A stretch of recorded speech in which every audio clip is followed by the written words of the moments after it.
Hello दोस्तों, स्वागत है आपका हमारे YouTube channel study in agriculture पे।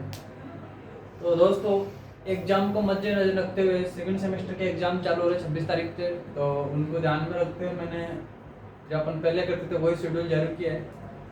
आज मैं दोस्तों आपको पेपर सॉल्व करवा रहा हूँ माइक्रोबायोलॉजी का। आशा करता हूँ कि जैसे फर्स्ट सेमेस्टर के पेपर में लगभग मिले थे, उसी प्रकार से सेकंड सेमेस्टर के पेपर भी आपको जो मेन पेपर उसमें देखने को जो क्वेश्चन बता रहा हूँ मिलेंगे। अपन को दोस्तों विशेषली जो अपना मेन फोकस होता है डेफिनेशन। ठीक है, 10 डेफिनेशन होती है। 10 डेफिनेशन में से अगर आपके 10 में से 7, 8, 9, 10 जितनी भी सही होती है, उनके आधार पे अपने एग्जामिनर कॉपी चेक करते हैं। तो आज अपन दोस्तों डेफिनेशन की भी बात करेंगे, साथ साथ अपन कुछ बड़े क्वेश्चन है उनकी भी बात करेंगे, और किस प्रकार से क्वेश्चन का आंसर देना उसके बारे में अपन बात करेंगे। अब अपन एक एक करके कुछ मैंने इंपॉर्टेंट डेफिनेशन निकाली है, उनकी बात करते हैं। तो अपनी पहली डेफिनेशन आती है वो दोस्तों है सहजीविता। सहजीविता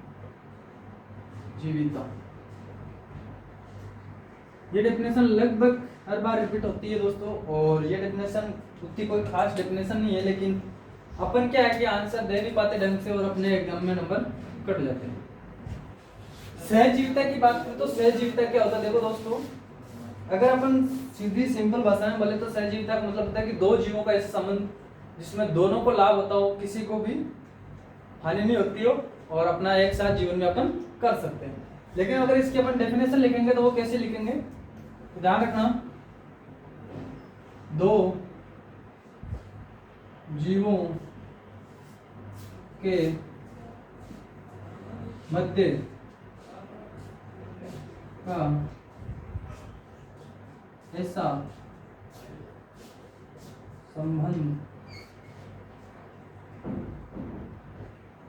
ऐसा संबंध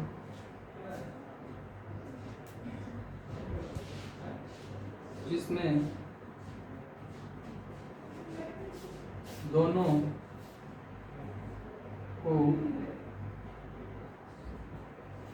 लाभ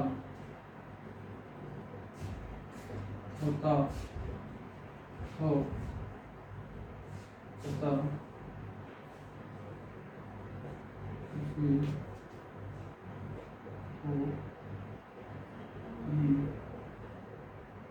हानि नहीं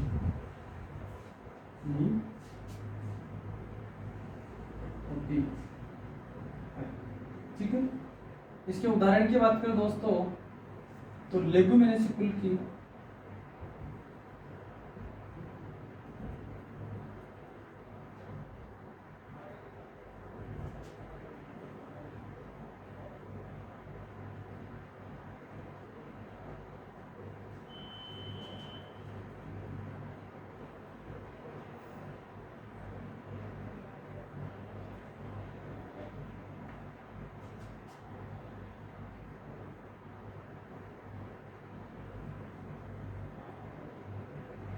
राइजोबियम।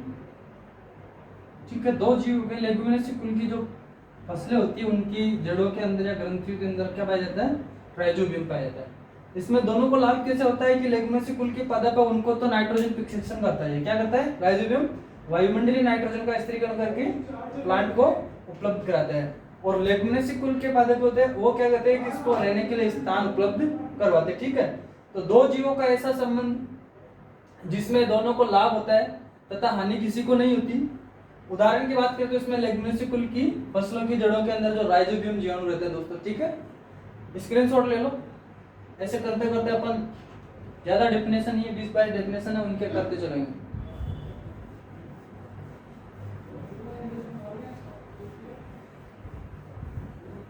अगली देखो, अगली अपनी इसमें दोस्तों पाश्चुरीकरण।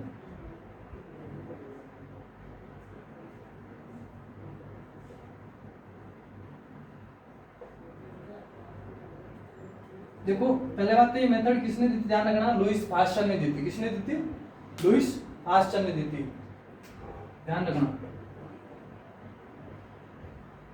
लुईस पास्चर ने दी थी। अब अपन बात करें कि पाश्चुरीकरण में क्या करते हैं। तो ध्यान रखना दोस्तों, पाश्चुरीकरण में जो हानिकारक जीव है उनको अपन नष्ट करते हैं, ठीक है ना। अब इसमें अलग अलग है, सूक्ष्म जीवों के जैसे अपन फल और सब्जियों में करते हैं तो उसमें अलग टेम्परेचर रखते हैं, ठीक है ना। मेनली अगर बात करें तो इसमें 100 डिग्री टेम्परेचर या 100 डिग्री सेल्सियस से कम टेम्परेचर रखा जाता है। तो इसकी डेफिनेशन देखो कैसे लिखेंगे।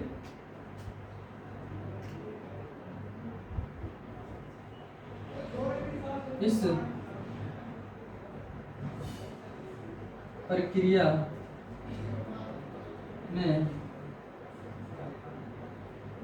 हानिकारक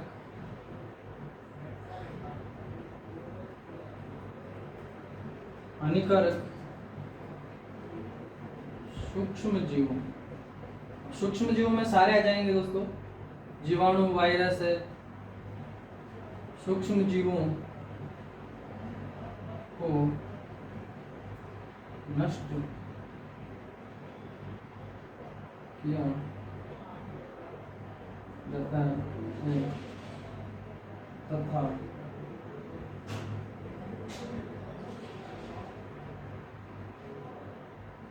लाभदायक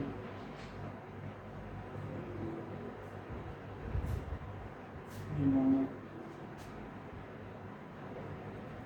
को, ठीक है। मतलब इस प्रक्रिया में हानिकारक जीवाणु तो उनको क्या किया जाता है, नष्ट किया जाता है। वो किसके माध्यम से किया जाता है, तो टेम्परेचर के माध्यम से किया जाता है, ध्यान में रखना, ठीक है। लाभदायक जीवाणु को नष्ट नहीं किया जा सकता या नहीं किया जाता है, ठीक है। अगर बात करें इसमें अपन सब्जियों की, फल और सब्जियों के टेम्परेचर की बात करें, फल व सब्जियों हेतु तापमान कितना रखा जाता है, तो दोस्तों आपको इसमें ध्यान रखना है 80 से 90 डिग्री सेल्सियस, ठीक है।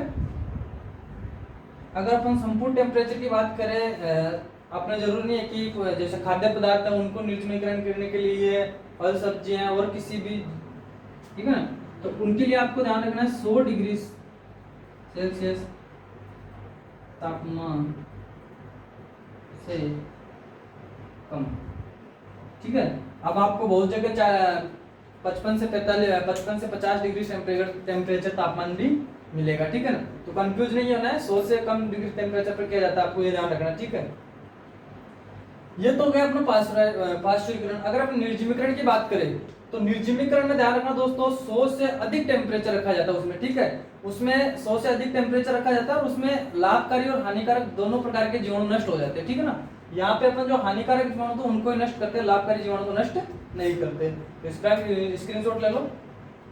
हाँ, ध्यान रखना लुईस पास्चर ने दी थी मेथड, किसने दी थी, लुईस पास्चर ने,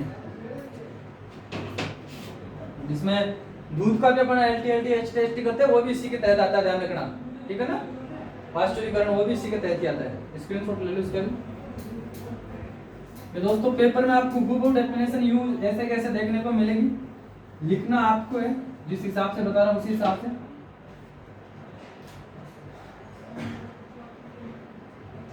अगली डेफिनेशन दोस्तों अपनी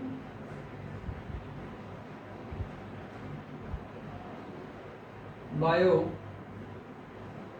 पेस्टिसाइड,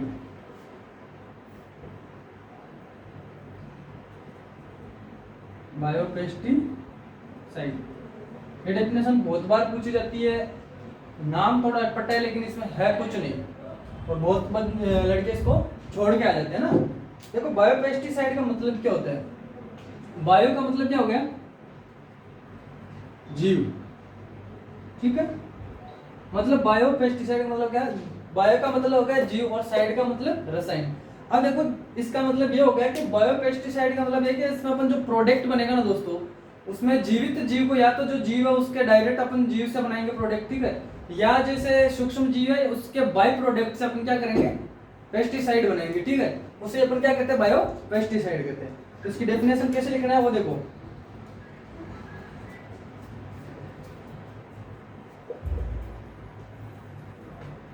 इसकी डेफिनेशन कैसे लिखना है, किसी भी जीवित जीव से, किसी भी जीव से उसके द्वारा प्रत्यक्ष रूप से पेस्ट बनाना बायोपेस्टिसाइड कहलाता है। या ध्यान रखना, या तो अपन डायरेक्ट प्रत्यक्ष रूप से उससे बना लेंगे या उसके बाई प्रोडक्ट से, किससे, उप उत्पाद से, उप उत्पाद से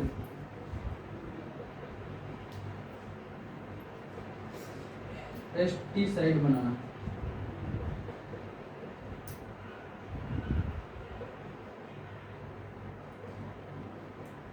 बायोपेस्टिसाइड कहलाता है। ठीक है, तो या तो किसी भी जीवित जीव के द्वारा, उसके द्वारा प्रत्यक्ष रूप से, ठीक है ना, कि जैसे अपन जीव ले, उसको अपन जो भी उसमें गुण पाए जाएंगे किसी भी कीटनाशक को नष्ट करने के, तो उसके अपन निकालेंगे, उससे डायरेक्ट बना लेंगे। ठीक है, या उसके उप उत्पाद से पेस्टिसाइड बनाया जाता है। ठीक है, किससे, उप उत्पाद से, ध्यान रखना है आपको, उसे कहते हैं अपन बायोपेस्टिसाइड। जैसे अपन इसमें दोस्तों अपन बहुत सारे प्रकार होते हैं अलग अलग से, ठीक है ना, कुछ जीवाणुओं से बनाई जाती है, कुछ वायरस से बनाई जाती है। ठीक है ना, जैसे एनपीवी होता है, वायरस होता है, वो एनपीवी के माध्यम से बायोपेस्टिसाइड बनाई जाती है। एनपीवी, जीवी, सीपीवी, 3 प्रकार के होते हैं, उनसे बनाई जाती है। ज्यादा डीपली हो जाएगा, इतना आपके है नहीं, तो आपको डेफिनेशन ध्यान रखनी है। अगर अपन बात करें जीवाणु की, तो जीवाणु से बीटी कॉटन होता है दोस्तों, उसमें बायोपेस्टिसाइड से तैयार किया गया है। ठीक है ना, जिसमें अपन क्राई जीन बोले तो क्राई प्रोटीन बनाने के लिए कुछ जीन डाले गए हैं ना, क्राई सी फर्स्ट सी और क्राई फर्स्ट सेकंड फर्स्ट, ये दो आपको ध्यान में रखना है। लेकिन आपको तो बस डेफिनेशन ध्यान में रखनी है। किसे कहते हैं, तो किसी भी जीवित जीव से या उसके द्वारा प्रत्यक्ष रूप से पेस्ट बनाना या उसके उप उत्पाद से पेस्टिसाइड बनाने को क्या कहते हैं, बायोपेस्टिसाइड कहते हैं। स्क्रीनशॉट ले लो इसको,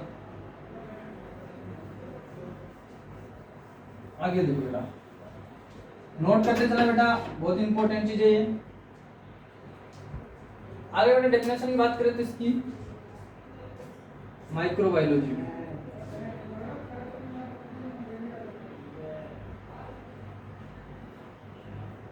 माइक्रोबायोलॉजी, देखो यही सब्जेक्ट चल रहा है अपना, है ना, एग्रीकल्चर माइक्रोबायोलॉजी लग रहा है, तो इसकी डेफिनेशन तो सीधी सी बात आना ही है। माइक्रोबायोलॉजी क्या होता है कि जीव विज्ञान की वह शाखा, जीव विज्ञान की वह शाखा जिसमें सूक्ष्म जीवों की आकारिकी, कार्यकी, संरचना तथा उनकी गतिविधियों की, निम्न गतिविधियों का अध्ययन किया जाता है। ठीक है, वैज्ञानिक तरीके से अध्ययन किया जाता है, उसे अपन क्या कहते हैं, माइक्रोबायोलॉजी कहते हैं। तो इसकी डेफिनेशन लिखो बेटा,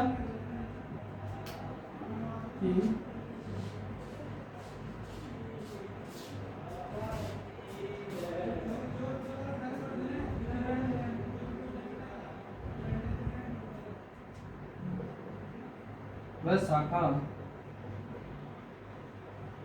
इसमें सूक्ष्म जीवों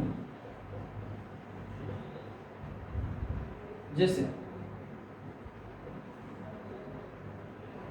जीवाणु, कवक,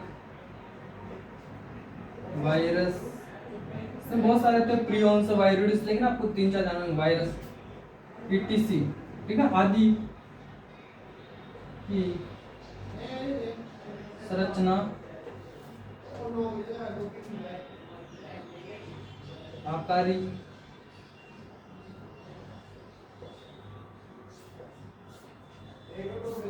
का वैज्ञानिक तरीके से अध्ययन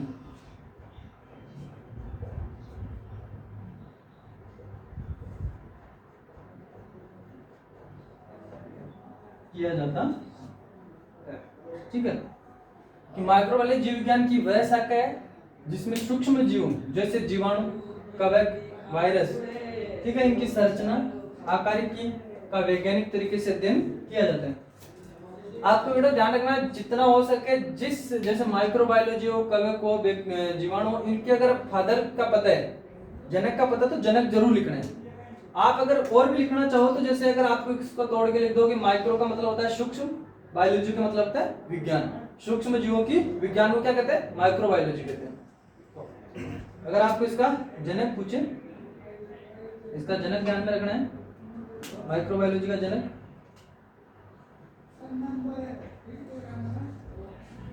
लिवेनहोफ, ठीक है। पूरा नाम है इसका एंटोनी वॉन लिवेनहोफ, लेकिन आपको लिवेनहोफ याद रखना है, ठीक है। तो इसका भी स्क्रीनशॉट ले लो।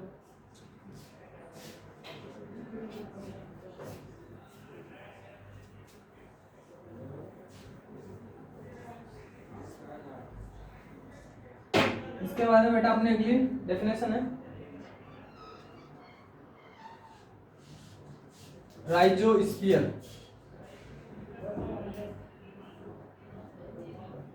राइजोस्फीयर, देखो वर्ड से ही आपको पता चल रहा होगा इसमें, और नहीं चल रहा तो देखो बेटा मैं बता देता हूं। जो राइजो है इसका मतलब होता है बेटा जड़, ठीक है। स्फीयर का मतलब होता है आस पास के। अगर अब इसका इतना पता चल गया कि मतलब जड़ के आसपास की बात कर रहे हैं, ठीक है ना। अब अपन एक चीज के सटीक डेफिनेशन देखें तो इसकी सटीक डेफिनेशन होगी कि किसी भी या प्लांट का या पादप का जो सोइल के नजदीक वाला क्षेत्र होता है, जड़ क्षेत्र, जिसमें सूक्ष्म जीवों की अधिक से सामान्यता से अधिक मात्रा पाई जाती है, उसे अपन क्या कहते हैं? राइजोस्फीयर कहते हैं। इसकी डेफिनेशन देखो, इसकी डेफिनेशन जरूर बेटा ये ध्यान में रखना, जरूर आएगा आपके, कुछ है जो लगातार आपके रिपीट होते रहे।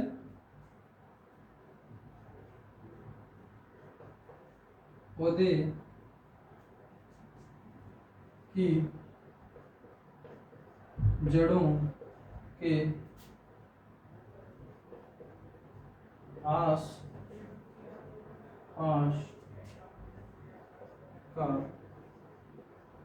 क्षेत्र जिसमें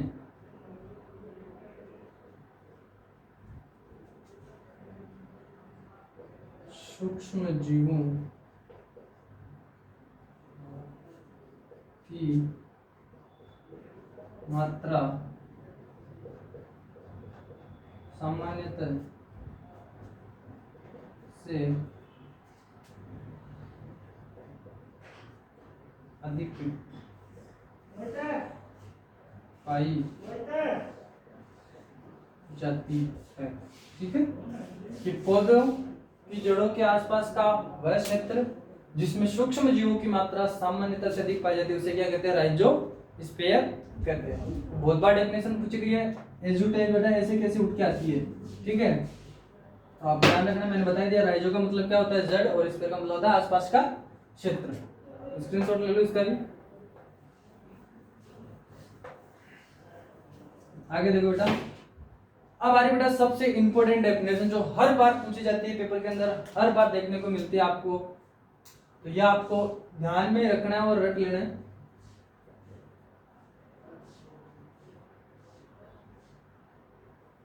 प्लाज्मिड, क्या?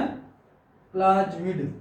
ये बेटा बहुत बार हमने नाम सुना होगा, लेकिन नाम सुनने के बाद भी आप गुमराह हो जाते हो कि plasmid, what is plasmid, plasmid क्या होता है, ठीक है। देखो प्लाज्मिड जो जीवाणु कोशिका होती है बेटा, उसमें दो, एक तो अपना जो आनुवंशिक पदार्थ है उसके रूप में डीएनए पाया जाता है, उसके अलावा एक द्विरेखीय गोलाकार संरचना का डीएनए होता है, उसे अपन क्या कहते हैं? प्लाज्मिड कहते हैं, ठीक है ना। ये बेटा जीवाणु सेल में पाया जाता है, ध्यान रखना आपको। किसमें पाया जाता है? ओनली जीवाणु सेल में पाया जाता है। और इसका कार्य है अपन जैव प्रौद्योगिकी या जीन अभियांत्रिकी में कहते हैं, ठीक है। जीन अभियांत्रिकी या जैव प्रौद्योगिकी में इसका प्रयोग किया जाता है। वहां पर बेटा इसको वेक्टर के रूप में प्रयोग करते हैं, ठीक है। आपने 12th क्लास में पढ़ा होता है पीबी 332 के नाम से चलता है। किसके नाम से? पीबी 332। उसमें अपन ऐसे गोलाकार संरचना बनाते हैं, उसमें 2-3 स्थान होते हैं, ठीक है ना। तो ये आपको ज्यादा डीपली देखना, आपको डेफिनेशन याद रखना है, ठीक है ना। देखो इसकी क्या डेफिनेशन होगी कि जीवाणु कोशिका में जीवाणु कोशिका में पाया जाने वाला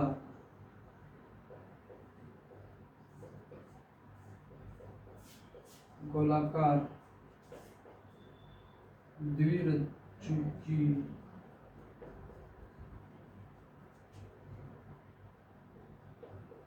अतिरिक्त डीएनए खंड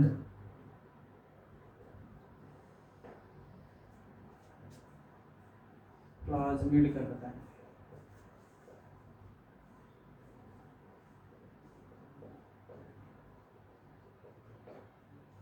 कि जीवाणु में पाया जाने वाला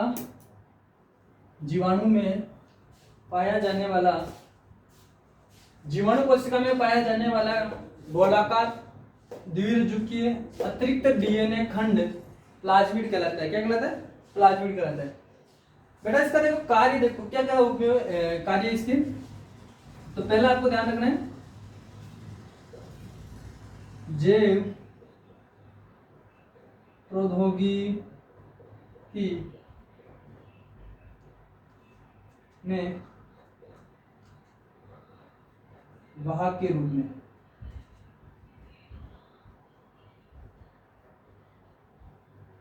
ठीक है। एक आपको इसमें ध्यान रखना है, जो जीवाणु सेल होती है, जीवाणु कोशिका को प्रतिजैविता, ठीक है, उसके प्रति शक्ति उत्पन्न करता, ठीक है ना।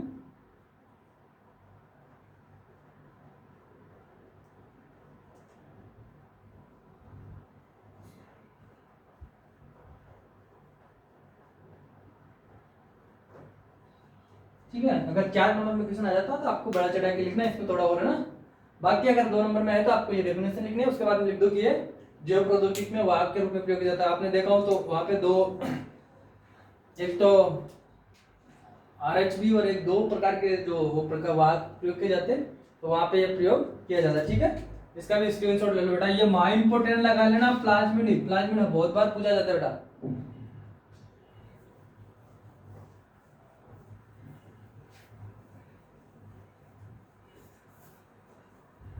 बेटा ध्यान रखना, 15-16 डेफिनेशन है, इनमें से आपको कम से कम मान के चलो तो 7 या 8 तो मिलेगी, अधिकतम हो सकता है पूरी 10 की 10 या 13 की 13 मिल जाए।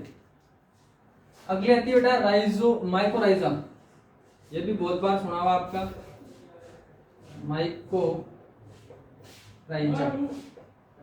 बहुत सिंपल सी डेफिनेशन है, लेकिन बहुत बार अपन मार्क्स खा जाते हैं। इसमें देखो बेटा, कवक प्लस उच्च पादपों की जड़ों का संबंध होता है, उसे क्या कहते हैं अपन? माइकोराइजा कहते हैं। तो इसमें आपको समझना में कोई चीज नहीं, कवक प्लस उच्च जड़ों उच्च पादपों की जड़ों के साथ सहसंबंध क्या कहते हैं? माइकोराइजा कहते हैं। ये डेफिनेशन भी बहुत बार पूछी जाती है, और एक सिंपल सी डेफिनेशन बेटा माइकोराइजा का होता है तो कवक प्लस उच्च पादपों की जड़ों के साथ के सहसंबंध क्या कहते हैं? माइकोराइजा कहते हैं। अब ये माइकोराइजा 2 प्रकार का होता है बेटा, एक तो एंडो और एक एक्टो।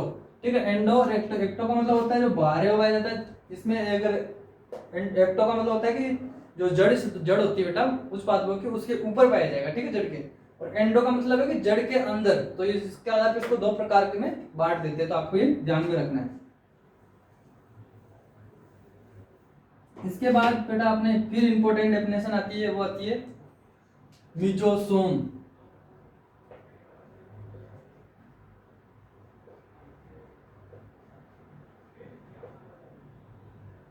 लगभग चांस रहते हैं हर बार इसका रिपीट होने का, लगभग इंपोर्टेंट लगा लेना इस पे। तो लगभग इसके चांसेस रहते हैं, हर बार ये रिपीट होती है पेपर में। ठीक है, तो मिजोसोम क्या होता है? ये अपन एक तरह ये मान के चले कि जो जीवाणु उसमें श्वसन का कार्य करता है, माइटोकॉन्ड्रिया का कार्य करता है, ध्यान रखना, ठीक है ना। देखो मिजोसोम की अगर इसमें बात करते हो, जो अपनी कोशिका भित्ति होती है जीवाणु की, स्पेशली ध्यान रखना जीवाणु पाया जाता है। जीवाणु की कोशिका भित्ति बेटा अंदर की ओर अंतर्वलित होकर एक अंगुलीनुमा संरचना बनाती है, जिसे अपन म्यूजोसोम कहते हैं, और ये माइटोकॉन्ड्रिया का कार्य करता है। ठीक है, माइटोकॉन्ड्रिया कार्य करता है प्लस श्वसन का कार्य भी करता है। मेनली श्वसन का कार्य करता है, आपको ध्यान में रखना है। अगर क्वेश्चन पूछा जाए कि जीवाणु कोशिका में माइटोकॉन्ड्रिया के समान संरचना पाई जाती है, उसे क्या कहते हैं, तो भी ध्यान रखना, आपको क्या कहते हैं, म्यूजोसोम कहते हैं। अब देखो इसकी डेफिनेशन क्या होती है, डेफिनेशन देखो इसकी।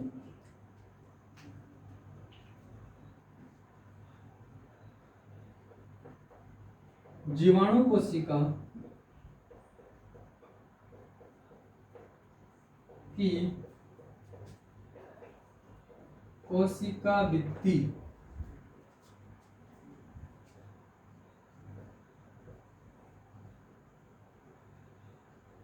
अंदर की ओर अंतर्वलित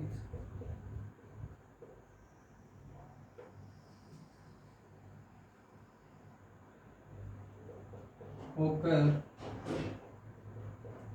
अंगुली नुमा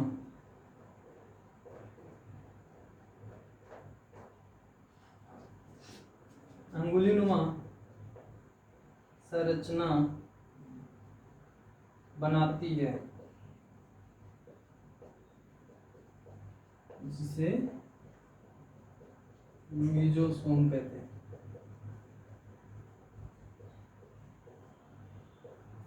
ये हो गया मीजोसोम कि जो जीवाणु की कोशिका भित्ति रहती है बेटा, वो अंदर की ओर अंतर्वलित होकर क्या बनाती है, जैसे ये मानो कि कोई जीवाणु है। ठीक है, जीवाणु त्रिस्तरीय होता है, द्विस्तरीय होता है, ध्यान रखना, जीवाणु त्रिस्तरीय होता है।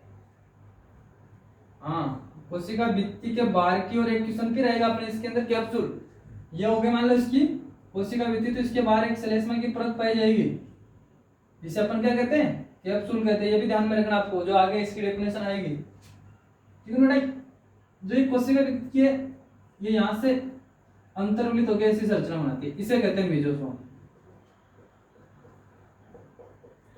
क्या कहते हैं अपन, मीजोसोम कहते हैं। अब ये मीजोसोम क्या क्या कार्य करता है, ये ध्यान में रखना आपको। एक तो माइटोकॉन्ड्रिया का कार्य करता है,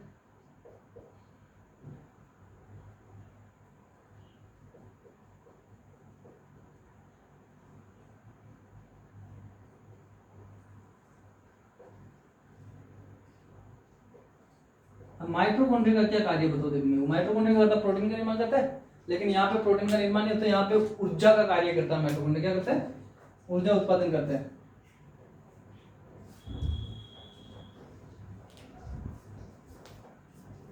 प्लस ध्यान रखना, ये माइटोकॉन्ड्रिया का श्वसन अंग है बेटा, वो माइटोकॉन्ड्रिया का नहीं, जीवाणु का,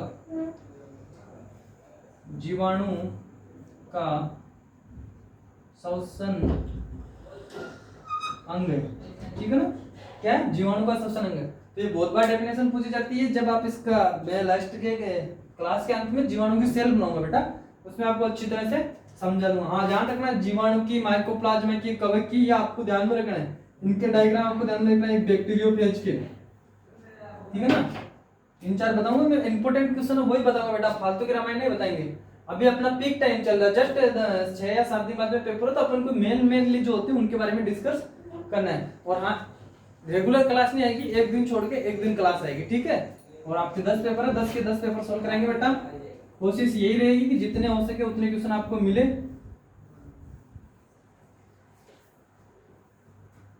चैनल को सब्सक्राइब कर देना बेटा अगर पहली बार देख रहे हो तो, और शेयर जरूर करना चैनल को, आपके दोस्त हैं उनको भी बताओ।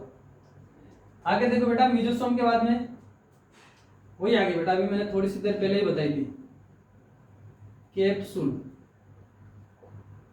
कैप्सूल क्या होता है, ये डेफिनेशन आ गई। तो मैंने बताया था कि जो जीवाणु होता है बेटा, उसकी जीवाणु की जो कोशिका भित्ति होती है वो क्या होती है, कठोर है, दृढ़ होती है। तो उसके बाई ओर एक श्लेष्मा की परत पाई जाती है। क्या पाई जाती है, श्लेष्मा की परत पाई जाती है, जिसे अपन क्या कहते हैं, कैप्सूल कहते हैं। लिखो बेटा, देख लो, लिखना, आपको स्क्रीनशॉट ले लेना, लिख लेना, बहुत इंपॉर्टेंट है। जीवाणु की सुदृढ़ या कठोर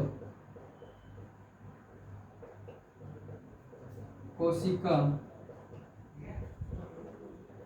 भित्ति के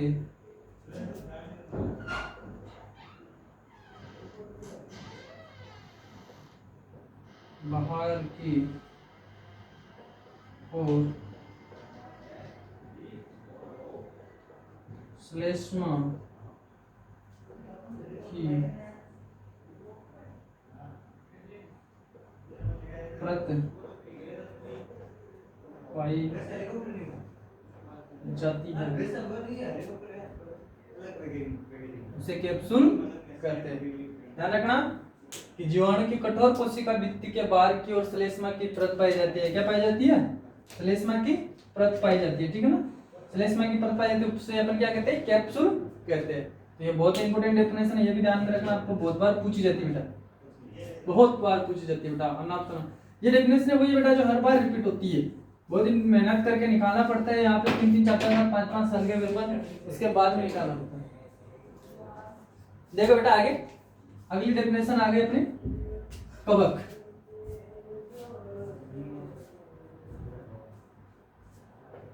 ये बेटा आपको ध्यान में रखना है, कवक का ध्यान रखना आपको। मैं बता दूं देखो, कवक जीवाणु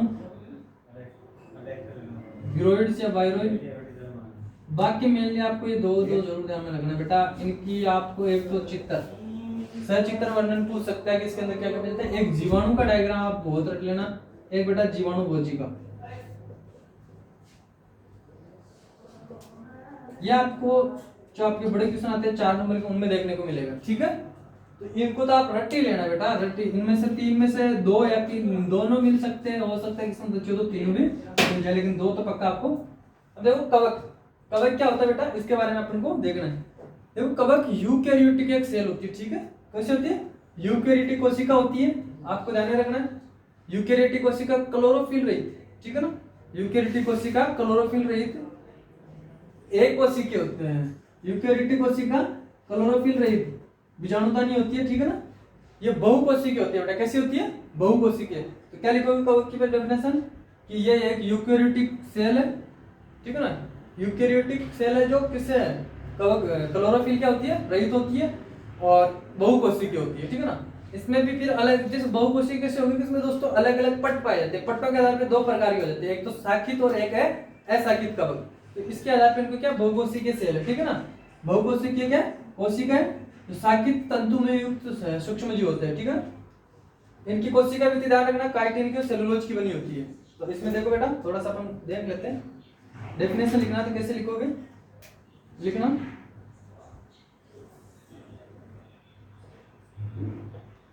ये एक यूकैरियोटिक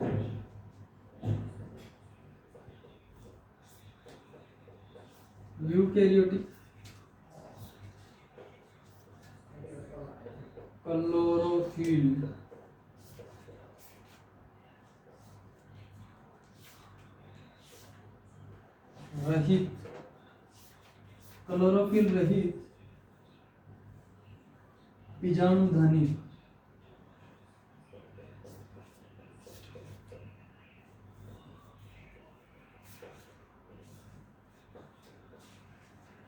एक कोशिकीय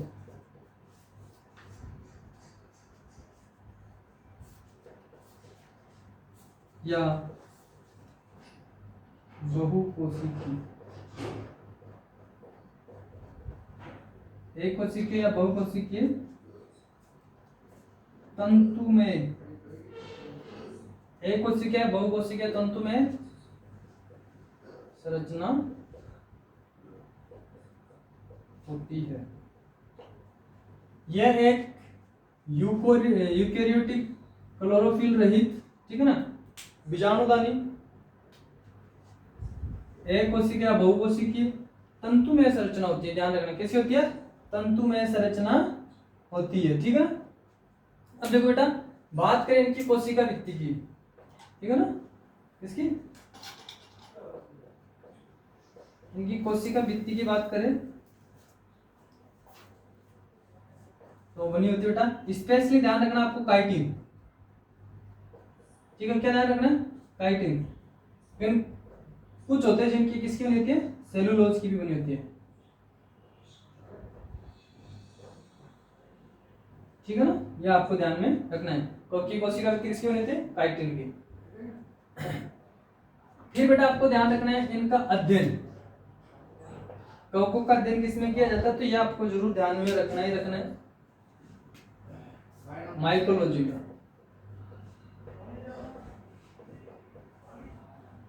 माइकोलॉजी में, ठीक है,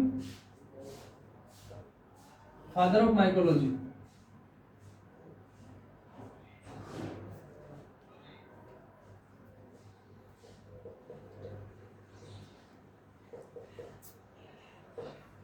ध्यान रखना बेटा PMI के लिए,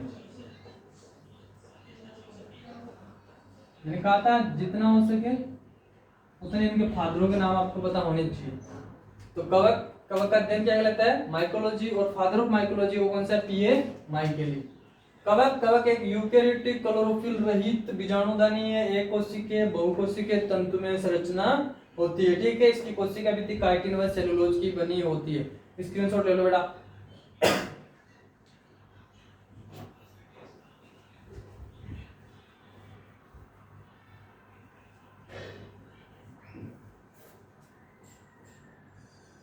अगली डेफिनेशन देखो बेटा जीवाणु की, किसकी, जीवाणु की। देखो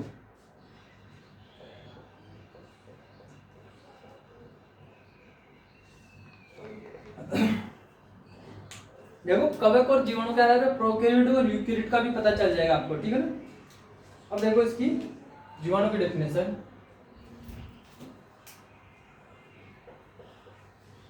जीवाणु प्रोकैरियोटिक,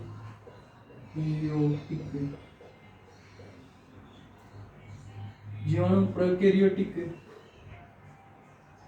एक कोशिकीय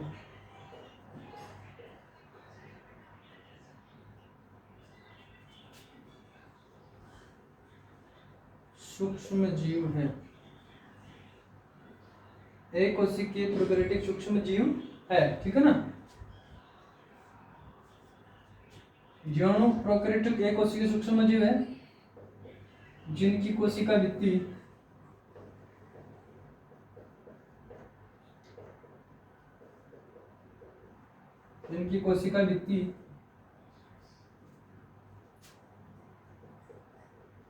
द्विखंडन होती है। इनकी कोशिका भित्ति पेप्टिडोग्लाइकॉन की बनी होती है, किसकी बनी होती है, पेप्टिडोग्लाइकॉन की, ध्यान रखना आपको, ठीक है ना।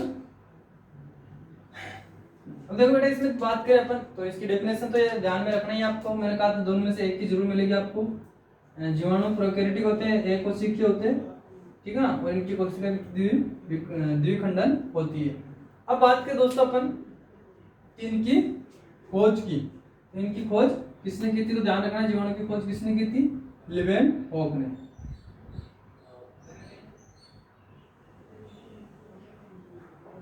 लीवेनहॉक ने की थी। कब की थी, तो ये आपको ध्यान में रखना 1976 में की थी, ठीक है। और ध्यान बेटा, और आपको अगर इससे ज्यादा ध्यान में रखना है, ध्यान रखना सबसे पहले जो जीवाणु की खोज की थी उसको लीवेनहॉक ने क्या नाम दिया था, तो ध्यान रखना एनिमल क्यूलस, क्या नाम दिया था, एनिमल क्यूलस नाम दिया था। तो आपको यह ध्यान में रखना है, ठीक है ना, कि जीवाणु की परिभाषा क्या होती है, डेफिनेशन क्या होती है वो देखना है। इसकी खोज किसने की थी, लीवेनहॉक ने की थी, 1976 में की थी, और सबसे पहले इसे नाम दिया था, वो क्या दिया था, एनिमल क्यूलस, ठीक है ना। इसके बाद अपन बात करें दोस्तों इसमें, तो ध्यान रखना सबसे पहले जो रोग उत्पन्न करने वाले जीवाणु वो काम किस में देखा गया था, तो नाशपति में देखा गया था। किसमें देखा गया था, नाशपति में, ठीक है ना। नाशपति में कौन सा रोग है वो भी ध्यान रखना आपको, नाशपति या दुग्ध अंगमारी, दुग्ध अंगमारी रोग, ये आपको ध्यान रखना है, ठीक है। तो ये जीवाणु के बारे में इतनी बात ध्यान रखनी। जीवाणु के पहले बात करें, खोज किसने किया, फादर लीवेनहॉक 1976 में की थी। इससे सर्वप्रथम नाम दिया गया था, वो क्या नाम था, एनिमल क्यूलस, ठीक है। और इसकी खोज क्या की थी, नाशपति के दुग्ध अंगमारी रोग में की गई थी। जीवाणु की परिभाषा क्या होती है? जीवाणु प्रोकैरियोटिक एक कोशिका के सूक्ष्म जीव होते हैं जिनकी कोशिका द्विखंड होती है और किसकी बनी होती है? आपको ध्यान में रखना है पेप्टिडोग्लाइकन की बनी होती है। इसमें से बहुत क्वेश्चन हो जाए, जीवाणु में से बहुत क्वेश्चन आते हैं। एक ग्राम नाम का वैज्ञानिक था, उसने फिर इनको दो भागों में बांटा था। अभी इनको अभिरंजन के आधार पर दो भागों में बांटा था, ठीक है ना, ग्राम पॉजिटिव और ग्राम नेगेटिव। जो अभिरंजित हो जाता है उसे ग्राम पॉजिटिव कहता है और जो नहीं हो पाता उसे ग्राम नेगेटिव कहता है। तो ये भी एक बड़ा क्वेश्चन बनता है अंतर का, तो ये आपको ध्यान में रखना है।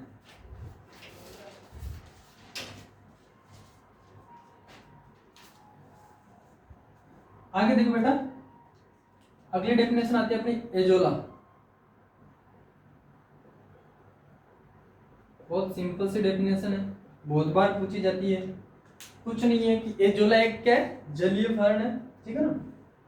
एजोला एक जलीय फर्ण है जो शैवाल के समान होती है और इसको मुख्यतः या मेनली उपयोग किसमें किया जाता है? धान के खेत में किया जाता है।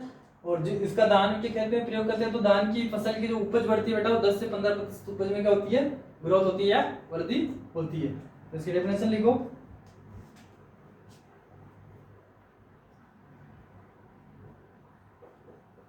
एजोला एक जलीय फर्ण है जो शैवाल से मिलती जुलती रचना है, ठीक है। मुख्यतः प्रयोग धान की फसल में करते हैं, ठीक है ना।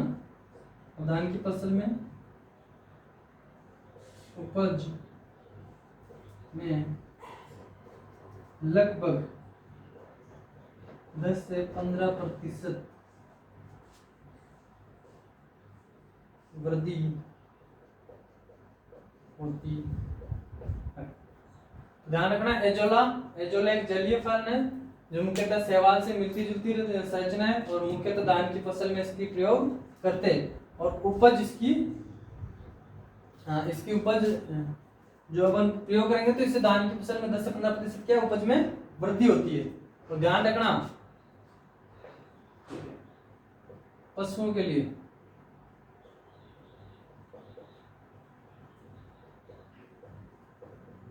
पौष्टिक आहार है भाई, पौष्टिक आहार है, पशुओं को खिलाया जाता है। जो ध्यान रखना, पौष्टिक आहार है क्योंकि प्रोटीन का अच्छा स्रोत माने जाते हैं, इसलिए पशुओं को भी खिलाया जाता है। बहुत से देशों में इसको चटनी बना के चटनी के रूप में खिलाया जाता है तथा इससे बायोडीजल भी प्राप्त किया जाता है, ठीक है। ये आपको ध्यान में रखने वाले पॉइंट है। अगली डेफिनेशन है अपनी जैव उर्वरक।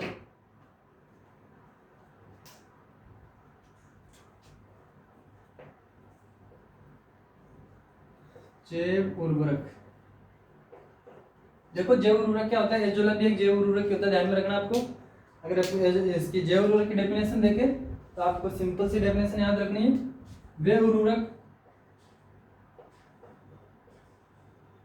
वे उर्वरक जो सूक्ष्म जीवों से या सूक्ष्म जीवों युक्त होते हैं,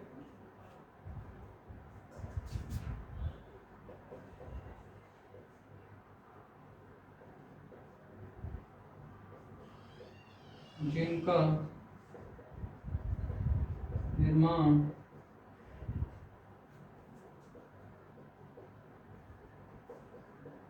फैक्ट्रियों में कारखानों में नहीं किया जा सकता या नहीं किया जाता, ठीक है। वे उर्वरक जिनमें सूक्ष्म जीव युक्त होते हैं, जिनका निर्माण फैक्ट्रियों कारखानों में नहीं होता तथा इनमें सूक्ष्म जीवों के अंश होते हैं। अंश होते, उदाहरण की बात करें इसमें तो एजोला हो जाएगा,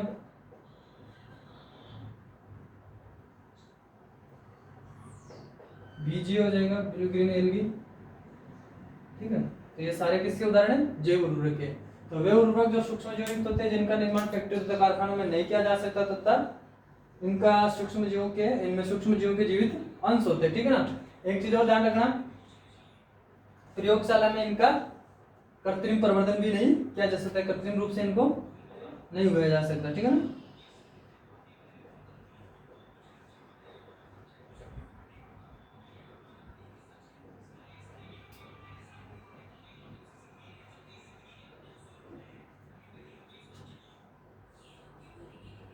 निर्माण नहीं किया जा सकता या जा सकता। इसके शॉट अलग इसका ही बेटा।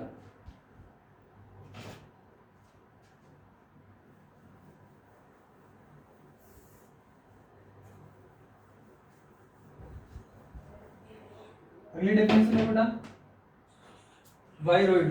ये बहुत बार पूछी जाती है बेटा।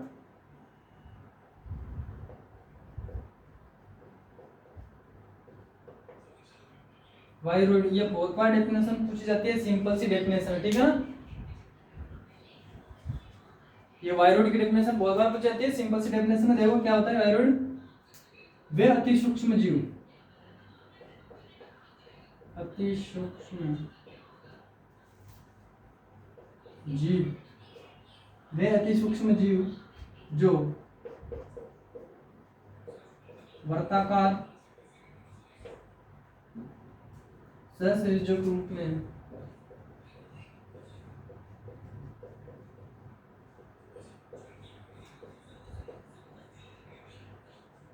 सहसंयोजक रूप में बंद निम्न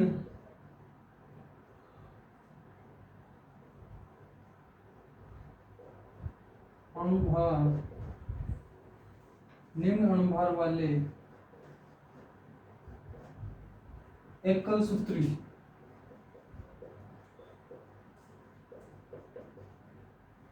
निम्न अणुभार वाले एकल सूत्री राइबोन्यूक्लिक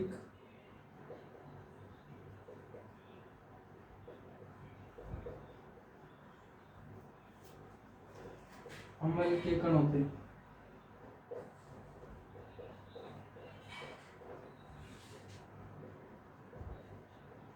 वायरस के समान होते, ध्यान रखना।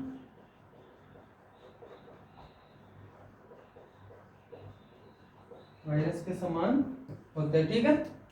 तो वे अति सूक्ष्म जीव जो वर्ताकार होते हैं, सहसंयोजक रूप में होते हैं, बंद निम्न अणुभार वाले होते हैं। ठीक है, एकल सूत्री होते हैं, राइबोन्यूक्लिक अम्ल के कण होते हैं। ये आपको ध्यान में रखना, इंपॉर्टेंट लाइन है बेटा। क्या? राइबोन्यूक्लिक अम्ल के कण होते हैं। ठीक है ना। और वायरस के समान होते हैं। स्क्रीनशॉट लो फुर्ती से। डेफिनेशन है, नोट करते चलना। मैं पता नहीं कर रहा कितने लिखवा दी, 2-4 और बची वो और करवा दूं। अगली डेफिनेशन बेटा वैकल्पिक परजीवी। वैकल्पी परजीवी एक होता है अवैकल्पी परजीवी।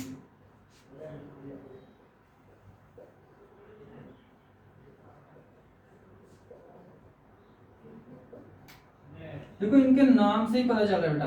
ठीक है ना। वैकल्पिक कौन से होते हैं और अवैकल्पिक कौन से होते हैं, ये इनके नाम से ही पता चल रहा है। विकल्प जिनके पास मतलब होते तो वास्तव में क्या है, परजीवी होते हैं। ठीक है ना। होते तो क्या है वास्तव में, मुक्त जीव होते। ठीक है ना। यह सूक्ष्म जीव मृत जीव होते हैं। ठीक है। मुख्यतः कैसे होते हैं, मृत जीवी। लेकिन लेकिन विशेष परिस्थितियों में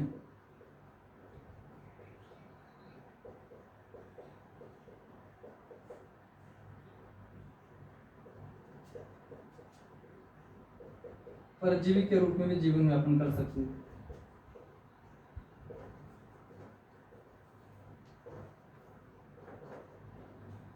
जीवन व्यापन कर सकते हैं, ठीक है। मतलब वैकल्पिक का मतलब इनके पास क्या है, विकल्प है। विशेष परिस्थिति आने पर क्या, परजीवी के रूप में जीवन यापन कर सकते हैं। लेकिन ध्यान रखो बेटा, अवैकल्पिक मतलब इनके पास कोई विकल्प नहीं होते। तो यहाँ पे क्या लिखना है, ये मृत जीवी सूक्ष्म जीव होते हैं।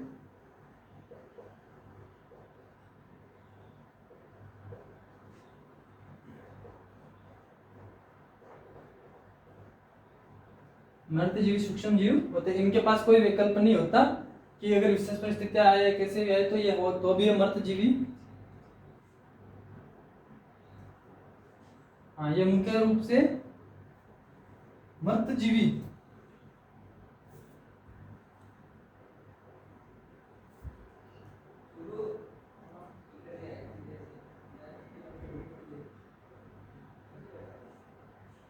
मृत जीवी होते हैं, लेकिन विशेष परिस्थिति होने पर है।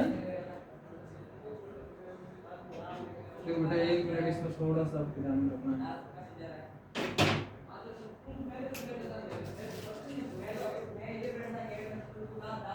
चलिए आप एक नंबर वाला डेफिनेशन देख लो। मैं हाँ देखो, इसमें थोड़ा सा उल्टा है। इसमें आपको ये करना है कि वे जीव जो मुख्यतः परजीवी के रूप में रहते हैं, ठीक है ना। वे जीव जो मुख्यतः किसके रूप में रहते हैं, वे सूक्ष्म जीव जो मुख्यतः या वैसे भी ध्यान रखना आपको, परजीवी के रूप में जीवन यापन करते हैं।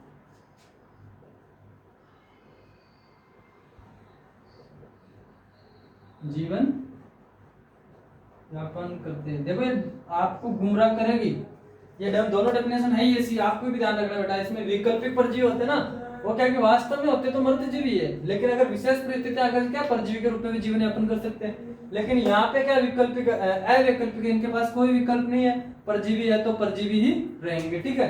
अब अगर अपन जैसे कुछ कवक की बात करें बेटा, इसमें उदाहरण है तो कवक के ध्यान रखना, मेरे पास कवक का उदाहरण है। अगर अपन वैकल्पिक कवक की बात करें तो इसमें देखो फ्यूजेरियम कवक, फ्यूजेरियम कवक, ठीक है ना, जो आपके विल्ड रोग उत्पन्न करती है। एक पीथियम, पीथियम कवक, ठीक है। तो उदाहरण आपको ध्यान में रखना है, फ्यूजेरियम और पीथियम।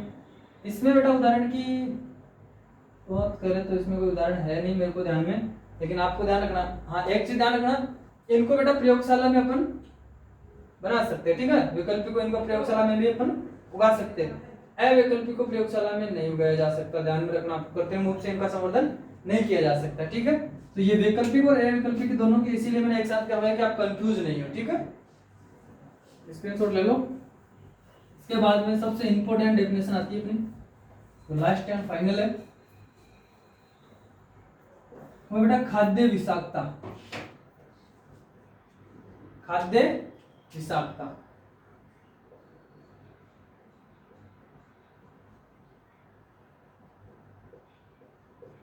खाद्य विषाक्तता, ये डेफिनेशन लगभग पूछी जाती है बेटा, हर बार पूछी जाती है। जो खाद्य विषाक्तता के, खाद्य विषाक्तता है ना, ये एक प्रकार का रोग है। क्या, एक प्रकार का रोग है, ठीक है ना, जिसमें रोगजनक, जिसमें रोगजनक जैसे जीवाणु हो गया, वायरस हो गया, परजीवी विषाक्त पदार्थों का निर्माण करते हैं, ठीक है। विषाक्त पदार्थों क्या करते हैं, विषाक्त पदार्थ या रसायनों से सुदूषित भोजन होता है। इसमें देखो आपको क्या ध्यान में रखना है, गर्मी लग रही है मेरे को। खाद्य विषाक्तता में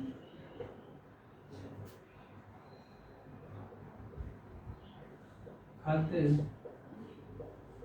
विषाक्त एक रोग है जो कि रोगजनक जैसे जीवाणु, वायरस, कवक etc के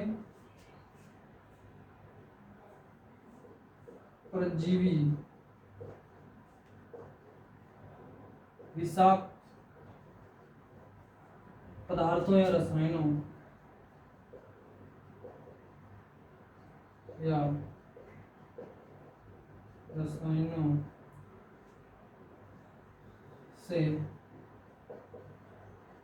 दूषित भोजन या पेय पदार्थ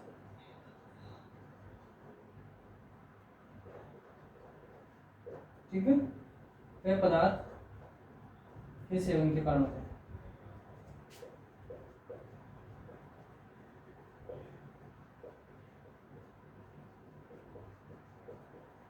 अरे 10th क्लास चलो जाता है, खाद्य विषाक्तता है, ध्यान में रखना आपको, ठीक है ना।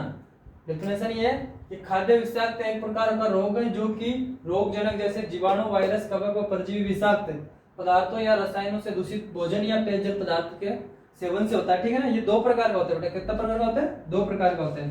पहला होता है बेटा संक्रामक एजेंट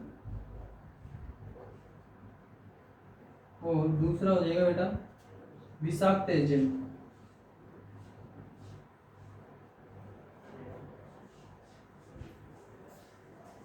देखो आपको ये नाम याद रखना, आपकी किताब ब्रीफली दैनिक दिया गया, आपको ज्यादा डिस्क्राइब करने की जरूरत नहीं है। आपके वैसे तो डेफिनेशन आती है खाद्य विषाक्तता की, लेकिन फिर भी अगर बाई चांस अगर पूछ ले तो दो प्रकार का होता है, एक तो संक्रामक एजेंट और एक विषाक्त एजेंट।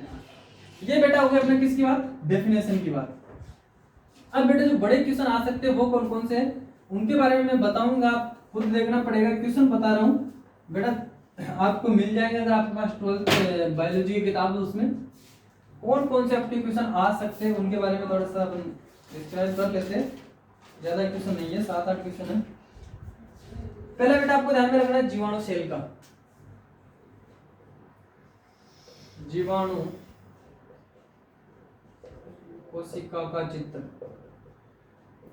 सचित्र वर्णन पूछ सकता है आपको, ठीक है। तो इसमें छोटी से आपको चित्र बना के चित्र के हिसाब से याद रखना है, ज्यादा नहीं बताऊंगा मैं, थोड़ा सा बताऊंगा बेटा।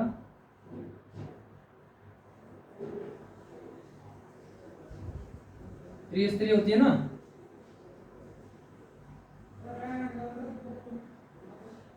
यहाँ पे इसमें मेसोसोम पाया जाता है, ये अपना प्लाज्मिड हो जाएगा, फिर इसमें वसाकण हो जाएंगे और इसमें डीएनए हो जाएगा अपना, ठीक है।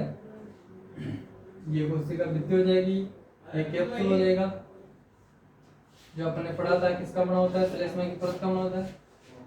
ये कोशिका भित्ति हो जाएगी, फिर अंदर की एक भित्ति और पाई जाती है, ये मेसोसोम हो जाएगा, ठीक है। ये अपना डीएनए, मुख्य डीएनए होता है वो, ये प्लाज्मिड,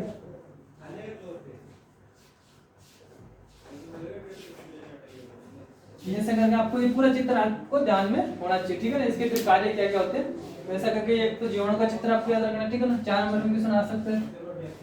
इसके बाद में बात करें और कौन सा बड़ा क्वेश्चन आ सकता है तो उसकी तो और अगला बड़ा क्वेश्चन आ सकता है बेटा आपके निर्जमीकरण की भौतिक तथा रासायनिक विधि, ठीक है। कौन सा आ सकता है?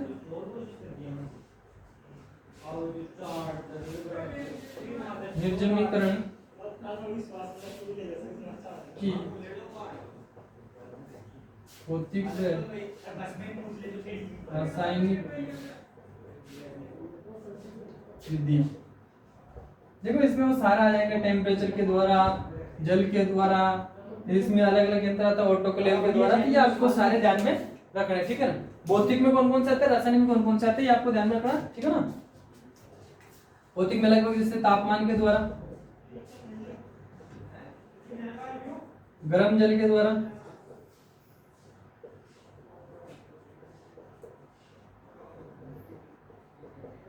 ठीक है ना। आपको और रासायनिक पे रसायनों के द्वारा उपचार किया जाएगा, उसमें आ जाएगा, ठीक है। तो आपको निर्जमीकरण की भौतिक और रासायनिक विधियों के बारे में आपको थोड़ा थोड़ा ध्यान होना चाहिए और हर विधि का आपको पता होना चाहिए। इसके बाद में बड़े क्वेश्चन की बात करें तो ये क्वेश्चन बहुत बार पूछा जाता है, बहुत बार आता है बेटा, ध्यान रखना है आपको। ग्राम अभिरंजन, ठीक है। ग्राम अभिरंजन क्या होता है, पहली बात इसकी डेफिनेशन, उसके बाद में आता है ग्राम पॉजिटिव,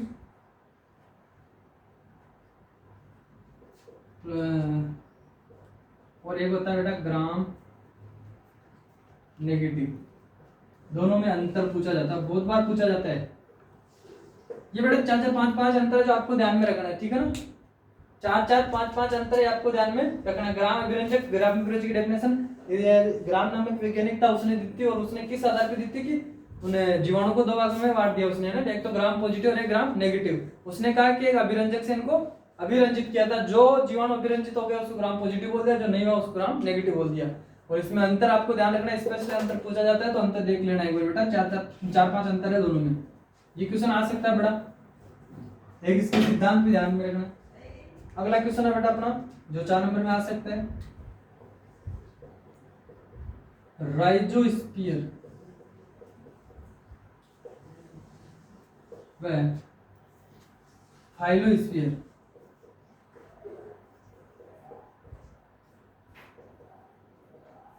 राइजोस्फीयर और फाइलोस्फीयर में अंतर आ सकता है, ठीक है ना। राइजो का मतलब हो गया जड़ क्षेत्र के आसपास पाए जाने वाले सूक्ष्मजीव, और फाइलो का मतलब है पत्ती के आसपास पाए जाने वाले।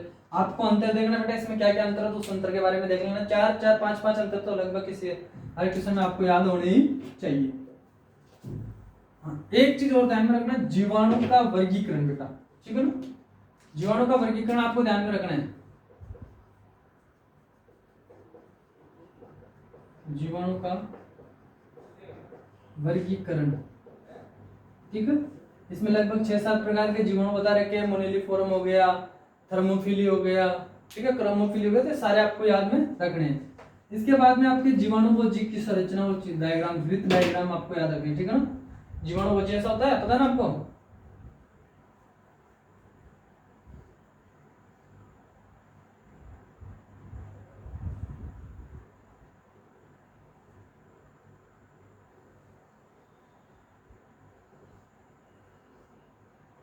इसके अलग अलग भाग के नाम आपको याद होना चाहिए, इससे जीवाणु भोजी का नाम याद होता है, ठीक है ना। इसे स्केप कहते हैं, आधार कहते हैं, ये आपके जो माइटोकॉन्ड्रिया बनी होती है, ये कैप्सिड होती है, आपको ध्यान में रखना है, ठीक है। इसकी जीवाणु भोजी का, जीवाणु भोजी, जीवाणु भोजी का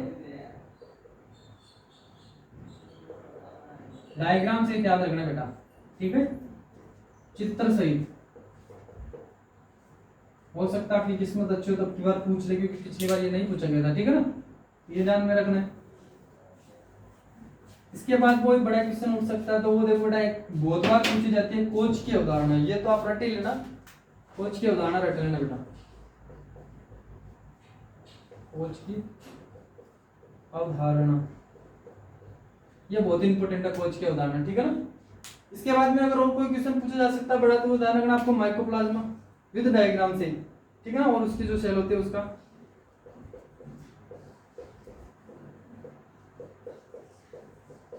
माइकोप्लाज्मा, ठीक है। तो ये हो गया अपने इंपॉर्टेंट क्वेश्चन, ठीक है दोस्तों। आशा करता हूँ जितना करवाया है उसमें से आपको क्वेश्चन मिल जाएंगे। और अगर दोस्तों वीडियो अच्छा लगे तो चैनल को लाइक करना, सब्सक्राइब करना और शेयर करना। थैंक यू, धन्यवाद।